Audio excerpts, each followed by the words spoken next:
Antonio Quilis, ¿qué tal? Buenos días. Hola, buenos días, Nacho. ¿Qué tal tú? Bueno, pues encantado de saludarte, Antonio. Una semana más, ya saben que vamos a hablar de ecología, de sostenibilidad. Lo vamos a hacer con el director del mundoecológico.es, que como siempre nos trae temas interesantes. En este caso, Antonio, nos vamos a centrar mucho en edificios, ¿no? Sí, un tema que nos encanta y que es muy importante. Siempre traemos pues visiones distintas de cómo la vida puede ser diferente y sin perder ese confort al cual estamos acostumbrados en este primer mundo, desgraciadamente, que deja mucha huella ecológica. Pero yo creo que dando este tipo de pistas podemos tener esperanza en que todo puede tener solución y que podemos seguir como estamos hasta ahora, pero de una manera mucho más conciliada con el medio ambiente. Hablamos de edificios, ¿no? Tú sabes que todos los meses te llega a casa la factura, ¿no? Sí, sí, lo sé, me doy ¿Cuál? cuenta. ¿Cuál?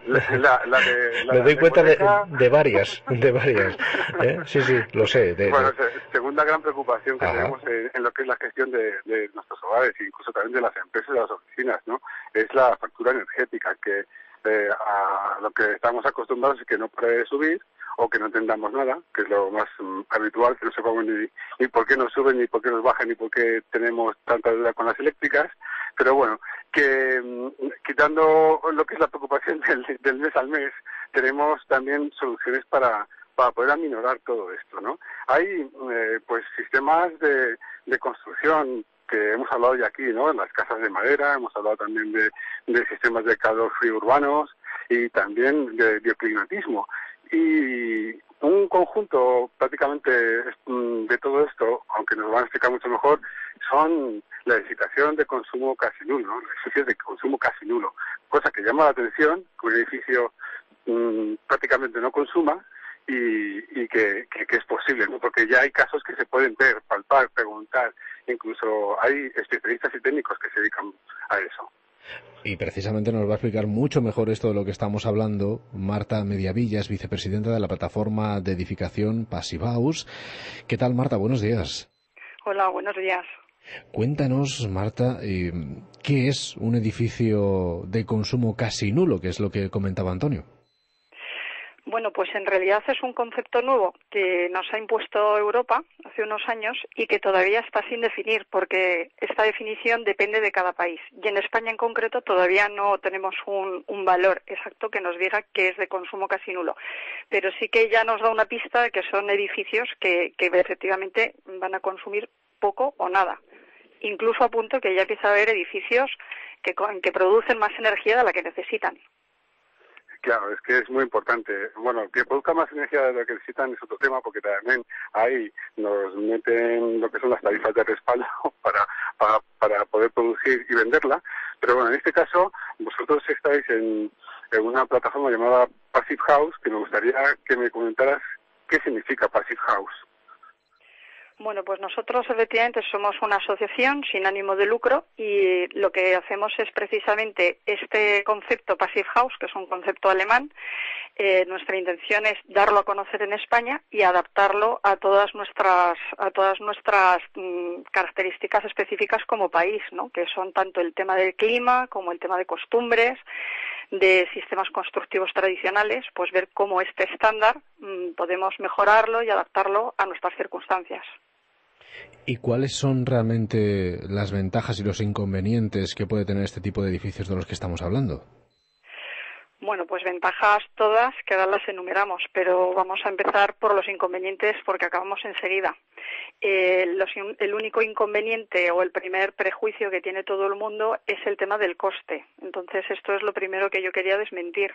Estas casas, sobre todo si hablamos de obra nueva, casas o cualquier tipo de edificio, que no normalmente todos conocemos las viviendas unifamiliares, pero realmente este estándar se aplica a cualquier tipo de edificio, pues si es una obra nueva, desde el principio tenemos más variables para trabajar en ellas y al final el coste debería de ser igual o muy poquito mayor. Porque no es obligatorio que sean, ¿no? No es obligatorio que sean de nueva construcción, tampoco.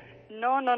De hecho, por ejemplo, es una de las cosas en las que trabajamos desde la plataforma. Nosotros en España, nuestra coyuntura es que en los próximos años se va a trabajar sobre todo en rehabilitación, porque tenemos un superparque edificado vacío y edificado en muy malas condiciones, y lo que tenemos que hacer es mejorarlo y trabajar sobre lo que hay. Entonces, claro que se puede actuar sobre la rehabilitación. Ya digo que efectivamente es más difícil alcanzar los parámetros, es más complicado, por eso los parámetros incluso cambian, y desde luego es más costoso que cuando tienes partes de cero, ¿no? Donde ya el primer concepto ya lo haces pensando en conseguir este objetivo, ¿no? Pero claro que se puede actuar sobre la rehabilitación. Vamos, de hecho, yo creo que es lo que se va a hacer en los próximos años. Marta, acerca de las ventajas, que me las tienes que decir, porque yo estoy impaciente que me las digas, ¿qué es lo que diferencia de una construcción tradicional, de la que hemos visto hasta ahora, de un edificio construido con los criterios de consumo casi nulo? Bueno, pues la ventaja principal, y hacia donde va dirigido este estándar, desde luego, el objetivo principal es el confort del usuario, ¿no? Entonces, eso yo creo que ya lo distingue. Estos edificios se justifican con unas variables técnicas, que me parece que no es el momento de entrar en detalles, pero desde luego el objetivo es que los usuarios vivan a todo confort, con una calidad del aire estupenda y con unas condiciones, ¿no? Son edificios prescritos pues para asmáticos y para gente con problemas respiratorios. Entonces, ¿cuáles son las diferencias? Pues es que en realidad la única diferencia es hacer bien las cosas. El concepto no son edificios que tengan una tecnología especial, no son edificios que tengas que meter alguna cosa rara, o sea, son edificios que se construyen igual que los demás, pero bien y con cuidado, sin agujeros, sin rozas, sin puentes térmicos. Pones buenas ventanas, pero vigilas muy bien que esté bien colocada, ¿no? No estamos acostumbrados a poner buenas ventanas, pero que luego las cortinas se nos muevan por el cajón de la persiana, ¿no? Entonces, este sistema lo único que hace es cuidar muchísimo esos detalles, ¿no? Se trabaja con dos reglas, que creo que esto sí que es muy gráfico para que todo el mundo lo entienda, que son la regla del lápiz y la regla del rotulador. Esto quiere decir que cuando se está haciendo el proyecto del edificio, se hacen todas las secciones del edificio y tú tienes que, con un lápiz, pasándolo por encima del aislamiento, que esta línea sea continua, que realmente en ningún momento tengas que levantar el lápiz del papel. Y esto sobre el aislamiento. Y luego está lo mismo con la estanqueidad. Necesitamos edificios que no tengan agujeros que no controlamos. Claro que tienen que tener ventanas, claro que tienen que tener ventilación, pero por donde nosotros decidamos que los queremos. Entonces, no está unido a un sistema constructivo, no tiene una sola solución. Es un proyecto como el de cualquier otro edificio, donde se cuidan muy bien los detalles y la ejecución. No sé si he transmitido... Sí, la verdad es que yo lo que sí que te iba a preguntar es, ¿realmente hay una diferencia, por ejemplo, en nuestro país? Porque sí que vemos que se hace más hincapié, o es importante, sobre todo por el tema del clima, ¿no? En nuestro país. ¿Hay diferencias en ese sentido? Bueno, pues claro que hay diferencias. El punto de partida de un proyecto de un edificio de bajo consumo es partir del clima. La energía más barata es la que no se consume, pero la segunda más barata es la que se nos da gratuitamente. Trabajar desde el principio con la orientación, con el soleamiento, cuando lo queremos en invierno que entre en nuestro edificio, pero en verano que nos molesta que realmente podamos evitar que llegue a entrar, ¿no? Será calor que no tendremos que disipar. Entonces, el clima es muy importante y no es lo mismo un clima alemán, que además es muy homogéneo, como un clima español, que nuestra normativa define 17 tipos de climas, ¿no? No tiene nada que ver el clima de Valencia con el de Burgos. Y claro, cada uno necesita su propia solución. Pero esto es lo mismo que cualquier proyecto, sin hablar en edificios de estas prestaciones, ¿no? Todos los proyectos de arquitectura se tienen que adaptar al proyecto en sí. Entonces, el clima, fundamental. Por eso es mucho más fácil conseguir un edificio pasivo cuando empiezas con él desde el principio, porque ya en el diseño trabajas la orientación, los tamaños de los huecos, que a lo mejor en una rehabilitación pues te encuentras lo que hay y son parámetros sobre los que tú no puedes actuar. Es decir, que no hay que meter más grosor de muros, no hay que meter algún tipo de tecnología de apoyo como fotovoltaica, o sí, o solamente hay que atender mucho al bioclimatismo, es decir, donde está orientado, las ventilaciones y, claro, y la forma de construirlo. A ver, el propio estándar no se mete en cómo tú consigues esta eficiencia, ¿no? Cada proyecto tiene unas variables y en unos sitios es muy fácil y te facilita mucho el empezar con parámetros de bioclimatismo desde el principio en el diseño, y hay otros sitios donde sobre estos parámetros no puedes actuar, y entonces a lo mejor tienes que trabajar pues efectivamente mejorando más el aislamiento o metiendo energías alternativas. La realidad es que aquí la madre del cordero está en reducir la energía que necesitas, más que en que la energía sea sostenible. Eso es una segunda derivada que por supuesto nos interesa muchísimo, pero no es, o sea, lo primordial es reducir el consumo. Marta, precisamente de todos estos asuntos se va a poder hablar en la sexta conferencia española Passive House, que estás dentro de la organización, ¿no? Cuéntanos un poco en qué va a consistir.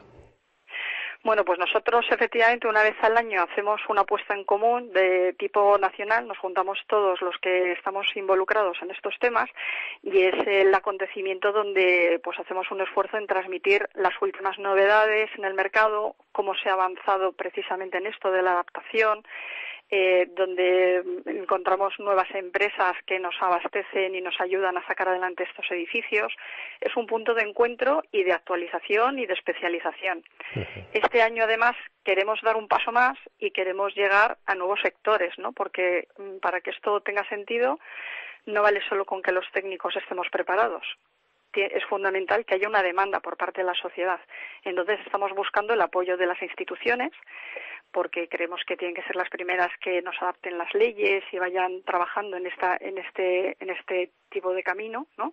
Que nos ayuden y nos acompañen en el objetivo, y sobre todo pues a colectivos importantes como son las inmobiliarias, las constructoras y los sectores específicos importantes del país como el hotelero.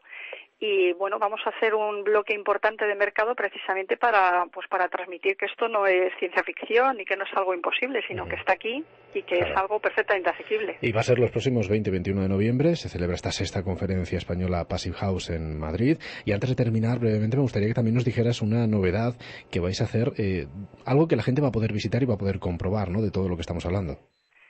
Claro, este año tenemos la oportunidad, es el primer año que se hace tan al sur de nuestro país, ¿no? Porque esto siempre parece que tiene mucho más eco en climas más fríos en el norte, y nos parecía una pena que la gente, por ejemplo, del sur o los de la zona centro como nosotros, cada vez que quiere ver un edificio y una jornada de puertas abiertas que se organizan todos los años, en verano y en invierno, se tenga que desplazar al norte. Entonces queríamos aprovechar que ahora mismo en Madrid tenemos en Guadalix 2 viviendas que están en este proceso de certificación, para hacer unas visitas, para que tanto los técnicos que asistan a la conferencia como el público en general que quiera de verdad ver qué tienen estas casas de raro y comprobar por sus propios ojos que es una cosa fácil y que no tiene nada de raro, pues que puedan visitarlas.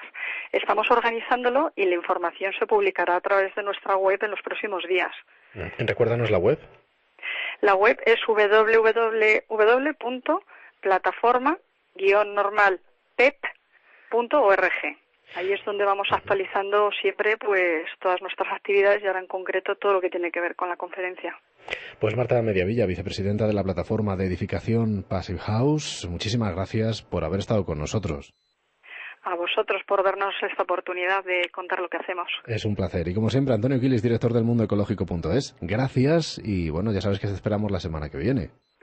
Exacto, con más ideas, con más esperanza y con muchísimas ganas de transmitirlas. Claro que sí. Un abrazo. Hasta la próxima. Hasta luego.